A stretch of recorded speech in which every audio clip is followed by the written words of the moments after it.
ನಮ್ಮ ದೇವರು ಕರ್ತನಾದ ಯೇಸು ಕ್ರಿಸ್ತನ ನಾಮದಲ್ಲಿ ಅನುದಿನದ ಆಹಾರ ಪ್ರಿಯರಿಗೆ ಪ್ರೀತಿಯ ಶುಭಾಶಯಗಳು.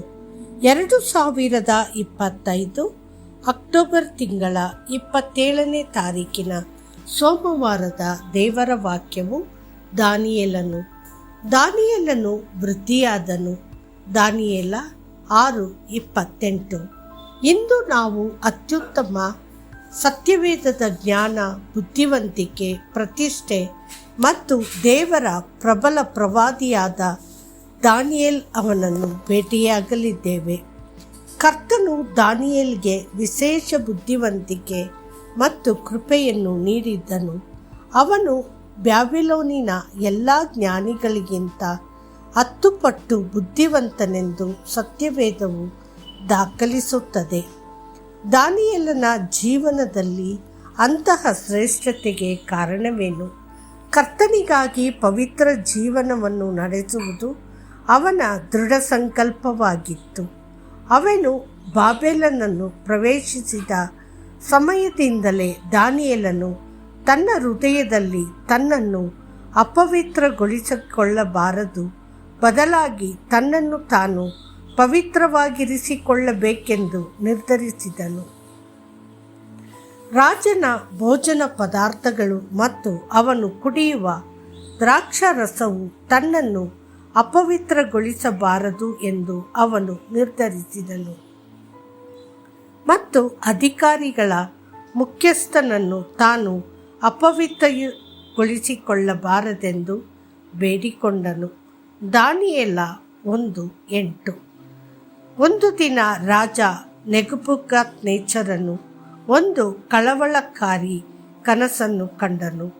ಅವನು ಮಂತ್ರವಾದಿಗಳು, ಜ್ಯೋತಿಷಿಗಳು, ಮಾಂತ್ರಿಕರು ಮತ್ತು ಕಸ್ದೀಯರನ್ನು ಕರೆಸಿ ಕನಸನ್ನು, ಅದರ ಅರ್ಥವನ್ನು ತನಗೆ ತಿಳಿಸಬೇಕೆಂದು ಒತ್ತಾಯಿಸಿದನು. ಅವನು ಅವರಿಗೆ, ನೀವು ಕನಸನ್ನು, ಅದರ ಅರ್ಥವನ್ನು ನನಗೆ ತಿಳಿಸದಿದ್ದರೆ ನಿಮ್ಮನ್ನು ತುಂಡು ತುಂಡಾಗಿ ಕತ್ತರಿಸಲಾಗುವುದು ಮತ್ತು ನಿಮ್ಮ ಮನೆಗಳು ಬೂದಿ ರಾಶಿಯಾಗಲಿವೆ ಎಂದು ಎಚ್ಚರಿಸಿದನು. ದಾನಿಯೇಲನು ರಾಜನ ಮುಂದೆ ಹೋಗಿ ಸಮಯ ಕೇಳಿದನು. ಕನಸು ಮತ್ತು ಅದರ ಅರ್ಥವನ್ನು ಬಹಿರಂಗಪಡಿಸುವುದಾಗಿ ಭರವಸೆ ನೀಡಿದನು. ದಾನಿಯೇಲನು ಪ್ರಾರ್ಥಿಸಿದಾಗ ಕರ್ತನು ಅವನಿಗೆ ರಹಸ್ಯವನ್ನು ಬಹಿರಂಗಪಡಿಸಿದನು. ದೇವರು ರಹಸ್ಯಗಳನ್ನು ಬಹಿರಂಗಪಡಿಸುವವನು. ಪವಿತ್ರಾತ್ಮನ ವರಗಳಲ್ಲಿ ಜ್ಞಾನದ ವಾಕ್ಯವು ಒಂದು. ದೇವರು ನಿಮಗೆ ಒಬ್ಬ ವ್ಯಕ್ತಿ, ಪರಿಸ್ಥಿತಿ, ಸ್ಥಳ ಅಥವಾ ಸಮಸ್ಯೆ ಬಗ್ಗೆ ಏನನ್ನಾದರೂ ಬಹಿರಂಗಪಡಿಸಿದಾಗ ನೀವು ದೈವಿಕ ಜ್ಞಾನದ ಒಂದು ಭಾಗವನ್ನು ಪಡೆಯುತ್ತೀರಿ. ಪತ್ಮೋಸ್ ದ್ವೀಪದಲ್ಲಿ ಇನ್ನು ಬರಲಿರುವ ಘಟನೆಗಳನ್ನು ಕರ್ತನು ಅಪೊಸ್ತಲನಾದ ಯೋಹಾನನಿಗೆ ಹೀಗೆಯೇ ಬಹಿರಂಗಪಡಿಸಿದನು. ದಾನಿಯೇಲನ ದೃಢ ಸಂಕಲ್ಪವು ಸ್ಫೂರ್ತಿದಾಯಕವಾಗಿದೆ.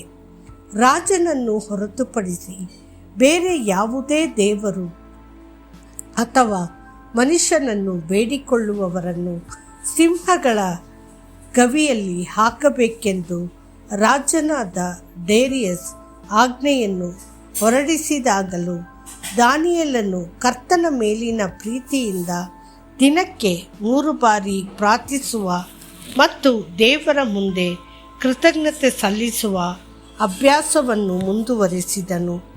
ಇದು ಆರಂಭಿಕ ದಿನಗಳಿಂದಲೂ ಅವನ ಪದ್ಧತಿಯಾಗಿತ್ತು. ದಾನಿಯೇಲ 6:10. ಏನೇ ಬಂದರೂ ದಾನಿಯೇಲನು ಕರ್ತನನ್ನು ಆರಾಧಿಸುವುದನ್ನು ನಿಲ್ಲಿಸುವುದಿಲ್ಲ ಮತ್ತು ಮನುಷ್ಯನ ಮುಂದೆ ಎಂದಿಗೂ ತಲೆ ಬಾಗುವುದಿಲ್ಲ ಎಂದು ದೃಢ ನಿಶ್ಚಯ ಮಾಡಿದನು. ಇದರಿಂದಾಗಿ ಅವನನ್ನು ಬಂಧಿಸಿ ಸಿಂಹಗಳ ಗವಿಯಲ್ಲಿ ಎಸೆಯಲಾಯಿತು. ಆದರೆ ದೇವರು ಸಿಂಹಗಳ ಬಾಯಿಯನ್ನು ಮುಚ್ಚಲು ತನ್ನ ದೂತನನ್ನು ಕಳುಹಿಸಿದನು ಮತ್ತು ದಾನಿಯೇಲನು ರಕ್ಷಿಸಲ್ಪಟ್ಟನು. ಕರ್ತನು ಅವನನ್ನು ಬ್ಯಾಬಿಲೋನಿನಲ್ಲಿ ಉನ್ನತೀಕರಿಸಿದನು. ದಾನಿಯೇಲ 6:22.